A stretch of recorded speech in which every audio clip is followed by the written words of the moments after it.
pala yung ano, dito pala tayo sa KM90. So yan yung akala natin lion. Tiger pala to. Tiger pala to. So yan oh. So ito yung bagong ano, view dito ngayon. So KM90. Go to KM90. Yun nga. Tapos ito yung ano, yung Little Baguio Botanical. Tapos doon banda sa ano, doon banda sa lihim na Lagusan, yung nag-espalto doon, so one way lang. So ayan, Thursday GP. So marami pa rin namimitik dito sa Marilake. So pero wala masyadong nagra-ride. Yung iba doon sa ano, sa Yeyis, yan, daming tambay doon. Nadaanan nga natin tong red door na to na may dinosaur syempre. Pa-picture muna tayo dyan. So along Marilake Highway lang din to. Kitang kita nyo sa daanan yan. Tsaka ito nga pala yung Janabel's Paris Hub. Pakasarap ng Paris dito. Sa ano na to, sa Pinilla Wind Farm na to. So kapag galing kayong Marilake, may shortcutan doon. Pasok ng wind farm yan, madadaanan nyo to. Maganda yung view dito. Tsaka syempre itong masarap na overload Paris. Yan, mura lang, tapos may soft drinks na. Para ano yata to, parang sa 100 or 120. So syempre nagtikit rin tayo ng sticker dyan. Tsaka syempre kailangan natin magbalipad ng drone dyan para makita nyo rin yung view itong Parisan na to, itong Janabel's Paris Hub. Yan, makita nyo napakaganda ng ng view dito. So makita nyo green na green talaga yung kabundukan ng Tanay. Yan. Tapos syempre yung makikita nyo dyan, maraming windmills. Tapos makikita nyo rin yung Laguna de Bay. Yan. Or Laguna de Bay. Yan. Nakikita nyo dyan, maganda yung view dyan. Napakarami na rin ng windmills dito at saka may tinatayo pa sila. Yan o, napakaganda, diba? So nagpalipad tayo dyan para syempre makita nyo rin kung saan ako nagpupunta. Kung ano nakikita ko, nakikita nyo rin, diba? Napakaganda, diba? Ayun, at least parang napuntahan nyo na rin yung lugar na to. Ayan. So enjoy nyo lang yung view. Tsaka sana puntahan nyo rin yung lugar na to kasi nakaka-relax din kapag nakita yung mga ganitong klaseng lugar. You know, ang ganda. Tsaka kapag dito kayo sa loob ng wind farm, maraming pasyalan dito.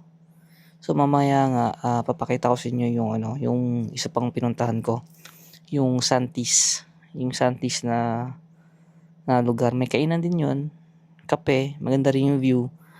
Mas malapit siya sa Laguna de Bay. Yan. Tsaka maganda yung overlooking dun. Tsaka ito nga, itong Janabel's Paris Hub na to, isa to sa may magandang location din kasi makikita mo yung mga windmills dito, nakahilera. Kaya dapat pasyalan nyo rin to kasi nakita nyo naman sa video, ang daming windmills, di ba? So kitang-kita mo lahat ng windmills dito. Buti na lang maganda yung ano natin ito, yung weather nung time na to, mainit. Tsaka hindi malakas yung hangin. Kasi kung malakas yung hangin yan, baka hindi makabalik yung drone natin. Ayan o. So, next stop natin, may part din ng ng wind farm na to na hinintuan ko para magpalipad ng drone. Tsaka sarap tambayan yun. Wala nga lang din kainan yun doon. Pero sabi, yung part na yun, ito, papakita ko sa inyo. Pero sabi, yung part na to, may nakausap akong taga dyan na mismong part na yan, tatayuan yata ng ng parang resort din or restaurant. So makita yung mamaya yung view kasi kaya siguro nila tatayuan din to kasi ang ganda ng view dito eh. So ang lapit sa windmill. Tapos yan, sa part na yan, nakita nyo yung hilera ng windmill. So sa likod na yan, kasi may kaunting yan, may maliit na kupo dyan. So yan, at saka daming humihinto dito para magpa-picture. Kaya huminto ako dito kasi Pero nakailang hinto na rin ako dito kasi madalas din akong dumadaan dito para lang yun nga, mag-aliw-aliw, magpahangin, mag-relax yan, tsaka food trip. Syempre solo ride nga, kaya kailangan natin maglibang kahit mag-isa. So yun, magpapalipad tayo ng drone dito para makita nyo yung kabuuan nung aerial shots natin. So tara, paliparan na natin yan. So ito yung view. Yan yung sinasabi kong kubo. Yan, may maliit na kubo. Yung likod niyan, parang dyan yata nila tatayo yung resort. Medyo malaki yung lupa na yan. Tsaka yung lupa na yan, parang isa na lang may-ari niyan. Pinagbibili ng Chinese. Yun lang. Chinese daw yung bumili niyan. Kaya hirap din makabili sa lupa na yan kasi ang mamahal na niyan. Gawa nga nung magaganda yung spot view. Gawa nung windmill. So mas na-develop siya, sementado na, kaya expected na mas mahal talaga yung property dyan. Yan, so nakita nyo, ang ganda ng 360.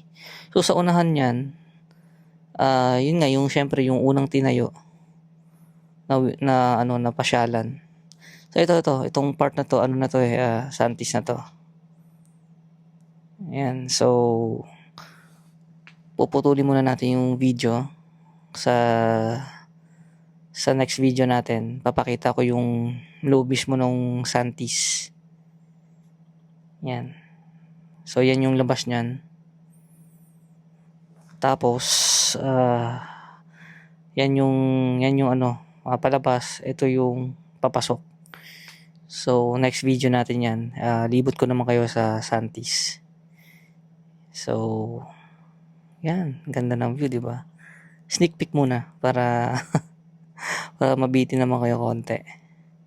So yan yung yung view niyan. Ito yung view sa loob.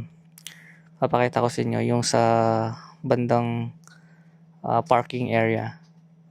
Papakita ko. Malawak din, malaki-laki din yung Santis. So ito yung parking area ng Santis. Yan. So meron dyan malapit yung yung windmill. So yan yung souvenir shop nila, CR. So parking area. Sa baba ay yung parking area. Yan. So yan yung paakyat. Yan yung magandang view dyan. So yan yung dyan tayo nagpark sa baba. So next video natin yan. Libot ko kayo sa loob ng Santis.